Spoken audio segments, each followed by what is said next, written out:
Kami akhirnya tahu sejak awal, tapi nggak segera dilakukan. Ancamannya sudah disebutkan oleh lembaga negara, kemudian itu tidak diiringi dengan upaya penegakan hukum yang tegas sejak sebelumnya, dan juga upaya penanggulangan karhutlanya dengan serius, jangan kemudian diabaikan. Kebobolan, informasinya ada. Yang kedua,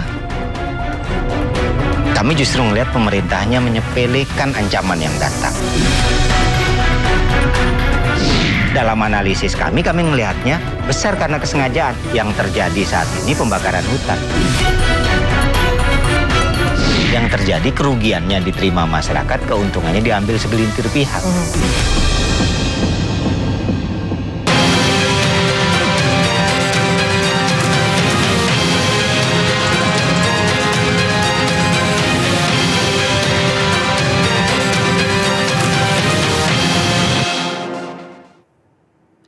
Pemirsa, kebakaran hutan dan lahan lagi-lagi melanda Kalimantan. Kabut asap mengganggu aktivitas warga, kasus ISPA meningkat, bahkan keluhan kembali datang dari negara-negara tetangga yang turut terdampak.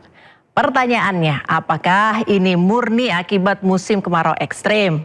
Atau ada faktor lain yang membuat bencana asap terus berulang dari tahun ke tahun? Saya Priska Papilaya, inilah One on One.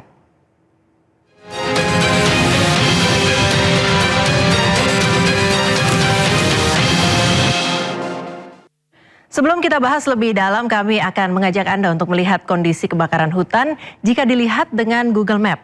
Dari tayangan Google Map, titik api nampak memenuhi Pulau Kalimantan. Inilah tayangan kondisi kebakaran hutan di wilayah Kalimantan saat kita mengetik keyword Karhutla Kalimantan. Google Map langsung menunjukkan titik api yang terjadi memenuhi wilayah di Pulau Kalimantan. Namun meski di pulau yang sama, negara Malaysia dan Brunei Darussalam tidak ditunjukkan titik api di sana. Petunjuk titik api hanya ada di wilayah Indonesia, tepatnya di kawasan Kalimantan.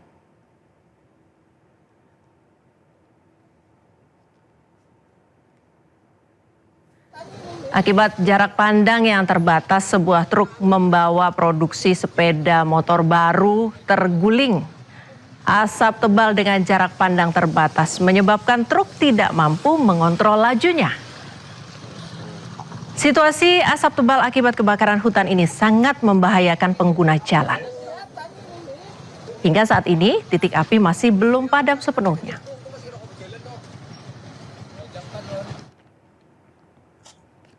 Salah satu yang menyedihkan, kegiatan belajar mengajar juga terganggu. Anak-anak sekolah terpaksa menggunakan masker saat berjalan kaki, berangkat dan pulang sekolah.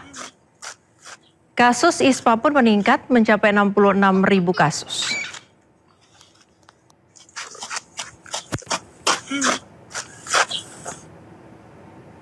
Ya pemirsa, saat ini sudah bersama saya Wahyu Pradana dari Pantau Gambut. Mas Wahyu, selamat malam. Selamat malam. Ya, Mas Wahyu, ini saya dari berita terakhir itu relate banget. Karena 20 tahun sekian yang lalu saya sekolah di Kalimantan Tengah.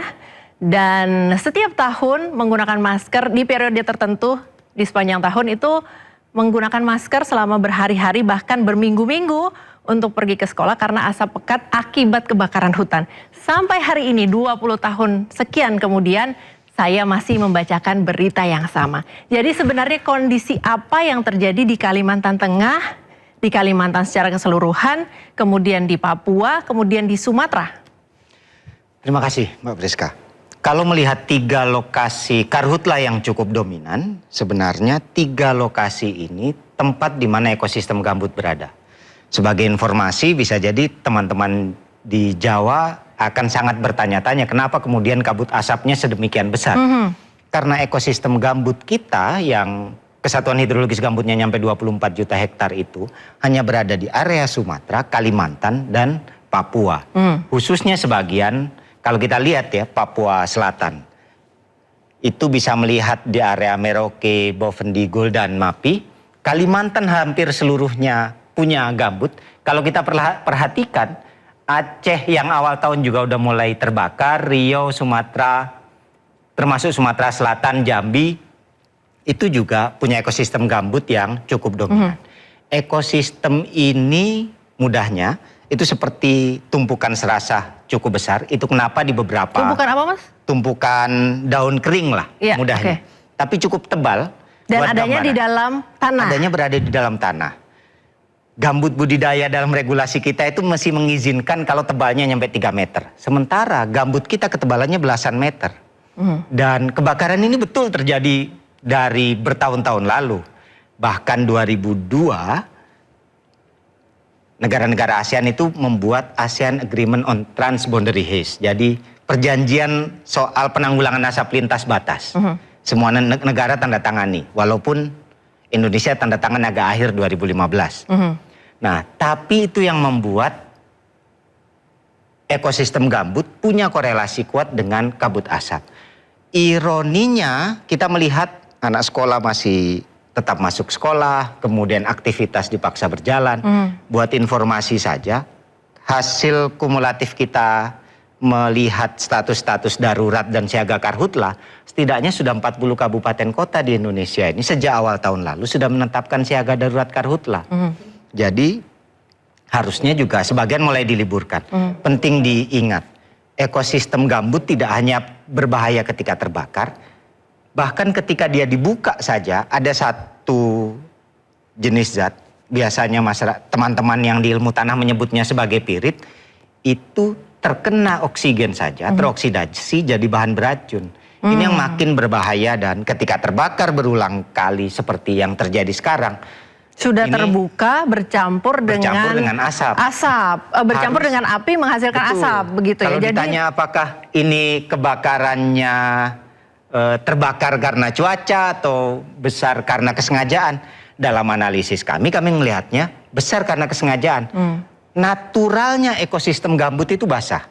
Regulasi kita di PP 57 itu soal perlindungan dan pengelolaan ekosistem gambut sampai spesifik ngatur tinggi muka air tanah 40 cm. Jadi gampangnya kalau kita gali tanah di ekosistem gambut harusnya 40 cm ketemu air, basah. Tapi kalau dia dikeringkan dengan sengaja untuk membuka lahan, asapnya akan kemana-mana. Oke, artinya kalau dalam pemberitaan yang selama ini digunakan terminologi kebakaran hutan, kalau memang dari datanya Pantau Gambut ini dari faktor kesengajaan, artinya tidak bisa, kalau mayoritas adalah faktor kesengajaan, artinya pembakaran hutan ya, bukan kebakaran hutan dong? Betul. Yang terjadi saat ini pembakaran hutan. Sebenarnya kalau kita lihat titik-titik ini, dan sekarang dimudahkan sekali dengan teknologi. Google Map tadi? Google Map itu, kalau mau agak detail, buka overlay-nya, sekarang udah bisa checklist itu. Biasanya overlay-nya kan hanya jalur, macet, sekarang tambah. Kebakaran hutan. Itu real time ya? Real time. Real time. Sebenarnya juga bisa diakses. Ada Sipongi yang juga terbuka, ada BRIN yang punya hotspot. Bisa kelihatan. Dan apakah mungkin dilihat itu terjadi pada area konsesi atau area non konsesi? Sangat mungkin.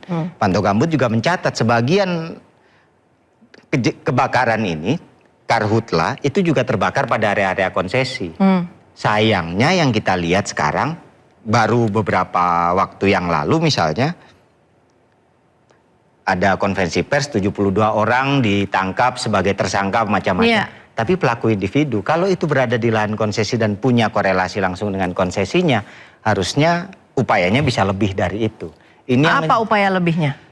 Pertama sebenarnya, kalau kita merujuk ke Undang-Undang Perlindungan dan Pengelolaan Lingkungan Hidup, tepatnya pasal 88, hal-hal yang terkait seperti berdampak strategis terhadap lingkungan, atau dikenalnya dalam hukumnya sebagai norma strict liability, atau diterjemahkan di Undang-Undang sebagai pertanggungjawaban mutlak, tanggung jawabnya dua dia. Satu, biaya ganti kerugian lingkungan hidup, ini spesifik dijelaskan juga dalam penjelasan pasal tersebut. Yang kedua, upaya pemulihan lingkungan hidup. Dan hal yang sama sebenarnya pemerintah berapa kali menggugat, eksekusinya yang nggak jalan. Sudah diputus menang, harusnya dibayar, nggak dilakukan. Jadi bukan hanya ganti kerugian ketika terjadi kebakaran, upaya pemulihannya juga menjadi penting. Kalau dalam konteks gambut, membasahi gambut lagi. Zaman BRGM masih ada istilahnya 3R tuh. Rewetting, revegetasi, revitalisasi. Jadi dilakukan pembasahan kembali, dibuat sekat kanal Untuk? untuk membasahkan ekosistem gambutnya lagi sehingga tidak rentan kebakar. Oke. Nah, Nah, itu sebenarnya bisa dilakukan di masa-masa atau kalau dalam 1 tahun itu kan ada puncak kemarau begitu ya, dan itu sudah terbaca begitu. sudah terbaca. Nah, itu berarti bisa dilakukan di sebelum masa kemarau yang panjang dan puncak dong ya? Jangankan berapa bulan sebelum, setahun sebelum Bisa diantisipasi. bisa diantisipasi. Pantau Gambut membuat modeling untuk kerentanan kebakaran hutan dan lahan. Tapi kalau hanya merujuk ke kita nanti dibilang satu subjektif. Sebenarnya zaman KLHK lalu ada perangkatnya pemerintah namanya Fair Rating Danger System. Dia bisa mengukur kerentanannya. Kalau dia sudah pernah terbakar di gambut, terbakar lagi, tidak dilakukan upaya pembasahan, rewetting, itu artinya dia punya kerentanan tinggi, harus dilakukan upaya pemulihan. Sayangnya itu nggak dilakukan. Karena? Banyak faktor. Satu, tidak semuanya berada di area penggunaan lain. Ada yang di kawasan hutan, ada yang berada di dalam konsesi. Kalau upaya penegakan hukumnya lemah dan upaya paksanya lemah, tidak bisa kejadian. Buat gambaran saja, sebagian besar pemutihan sawit dalam kawasan hutan, totalnya 3,3 juta hektar, itu setengah lebihnya pernah terbakar dan sebagian besar berada di fungsi lindung ekosistem gambut. Istilah fungsi lindung ekosistem gambut itu diambil dari pendefinisian Kesatuan Hidrologis Gambut yang kalau artinya dia fungsi lindung, kedalamannya lebih dari 3 meter. Kalau dia terbakar tidak dipulihkan, tahun kering berikutnya pasti mudah Kebakaran sekali lagi. dibakar. Iya. Betul. Nah, boleh digambarkan Pantau Gambut ini mulai ada tahun berapa dan apa kegiatannya? Sebagai jaringan, kami sudah hampir 7 tahun yang lalu, 4 tahun terakhir begitu kami membentuk lembaga sendiri. Karena sebelumnya adalah gabungan dari banyak mitra di 9 provinsi. Ada di Aceh, Sumatera Selatan, Jambi, hampir semuanya yang wilayah bergambut. Seluruh Kalimantan, Papua, waktu itu Papua Barat ya, sekarang sebagian pecah juga di Papua Selatan dan Papua Barat Daya, sebagian besar ekosistem gambut itu berada. Area ironinya sebenarnya saat ini kita lihat Kalimantan, tapi kalau kita mau buka keyword yang sama di Google Maps saja, kita jadi tahu yang terbakar tidak hanya di Kalimantan, tapi juga berada di Papua Selatan. Wilayah di mana ekspansi pembukaan lahannya, upaya pengeringannya itu terjadi sejak awal tahun lalu. Oke. Dan ini yang agak ironi, kami percaya sebenarnya kekhawatiran ini tidak hanya dibaca atau datanya tidak hanya dibaca oleh Pantau Gambut. Pemerintah dengan perangkat yang sama juga bisa baca. Ada BRIN yang bisa menghitung hotspotnya, ada Fair Rating Danger System, ada tinggi muka air tanah yang perangkatnya ribuan tersebar di seluruh Indonesia. Bisa kelihatan kalau itu kering. Sayangnya kita buat satu studi 1 dekade restorasi. Dari seluruh wilayah restorasi yang dikelola waktu itu di bawah BRG dan kemudian jadi BRGM, hanya 3% yang kemudian jadi hutan. Lainnya kalau nggak jadi tanaman monokultur jadi belukar dan jadi rentan terbakar akhirnya. Jadi upaya restorasi ekosistem gambut pasca kebakaran besar di 2015 itu melahirkan satu lembaga yang kemudian lembaganya nggak dilanjutkan. Itu yang kemudian begitu terjadi kebakaran, upayanya harusnya tidak boleh sporadis dong. Ini terbakar, disiram, nanti masuk musim penghujan selesai. Tahun berikutnya yang agak ironi kan Mbak Briska 20 tahun lalu merasakan di Palangkaraya. Iya, saya masih kecil. Sekarang saya sudah dewasa dan membawakan berita yang sama gitu. Tidak ada perubahan sama sekali. Jadi masalahnya di mana gitu. Dan yang terjadi adalah banyak sekali perusahaan yang diputus bersalah, tidak dieksekusi dendanya. Dan di tahun berikutnya kebakaran lagi. Kurang lebih 2013-an begitu ya, 1 dekade yang lalu saya hampir terjebak di Riau. Hal yang sama dihadapi lagi sekarang, terjebak karhutla di Riau. Hal yang sama sekarang kita hadapi lagi dalam kondisi yang menurut kami ekspansi apinya menjadi lebih sangat masif. Oke, kita lihat grafis yang ini Mas Wahyu. Ini kan dari Mei, Juni terus meningkat sampai di Agustus itu dari Juli 15.000 titik api menjadi 66.000 sekian titik api. Ini semasif ini oke, kalau memang tadi sempat disebutkan oleh Mas Wahyu, ini sebenarnya arahnya bukan kebakaran tetapi lebih ke pembakaran begitu ya, atau faktor kesengajaan. Faktornya itu apa saja? Pertama, kalau dia berada di ekosistem gambut, natural dia tidak bisa mudah terbakar karena basah. Kalau terjadi pada wilayah ekosistem gambut terbakar, ada upaya pengeringan yang bisa dilihat. Ya, artinya itu kesengajaan yang awal ya? Kesengajaan yang awal. Yang kedua, apinya tidak bisa dipicu tiba-tiba.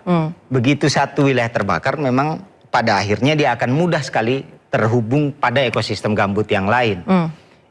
Sayangnya kerap kali penanganannya kan pada batas-batas administratif. Ekosistem gambutnya banyak sekali KHG itu lintas kabupaten dan lintas provinsi. Begitu terbakar menjadi mudah sekali menyebar. Mungkin yang kedua apinya. Boleh diberi gambaran untuk pemirsa Mas Wahyu, karakteristik gambut itu kan ada di dalam tanah. Dan bagaimana cara menyebarnya sehingga bisa semasif ini? Paling mudah sebenarnya, nah ini yang agak berat. Kalau beberapa generasi masih sempat merasakan kasur kapuk, kalau atasnya terbakar, mau disiram api di atasnya, apinya merambat ke bawah. Kalau ingat di beberapa tahun lalu ada satu gubernur di Kalimantan sambil bercanda, kalau ada pawang hujan bisa membuat hujan berturut 1 minggu, dia akan bayar itu 13 miliar. Kalau itu kejadian, itu yang bisa padamkan. Sayangnya kita nggak bisa itu merekayasa 1 minggu hujan terus berturut. Titik apinya berada jauh sekali di bawah tanah. Waterbombing pada satu titik. Hanya di atas. Hanya menyelesaikan di permukaan. Sehingga ironinya adalah, kenapa dari Juli, yang 15.000 terus lompat hampir berkali lipat 66.000 hotspot hanya pada Kesatuan Hidrologis Gambut di bulan Agustus, dan itu baru olah data hingga tanggal 20 Agustus. Itu menunjukkan kemudian pola pembakarannya menunggu betul faktor resiko kekeringannya cukup tinggi. Habis ini bisa dilihat apakah kemudian bentuknya petak lahan kebakarannya atau kemudian tidak beraturan. Apakah itu berulang kali pernah dimention, berulang kali dimention. Saya ingin sebut saja misalnya, BPK itu berkali-kali punya catatan, Badan Pemeriksa Keuangan. Sawit ilegal dalam kawasan hutan, yang kemudian dilegalisasi. Jadi alih-alih dilakukan penegakan hukum, pilihannya udahlah diambil duitnya dilegalisasi.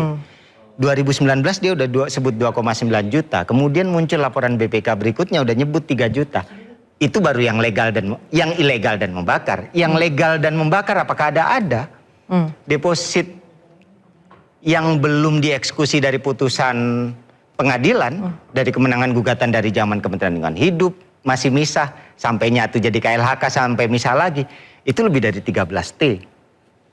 Dan tidak dilakukannya upaya paksa yang cukup serius dalam konteks penegakan hukum, itu yang membuat kemudian si pelaku melakukan lagi. Yang lama aja nggak dieksekusi dan nggak dilakukan upaya paksa, kenapa juga kemudian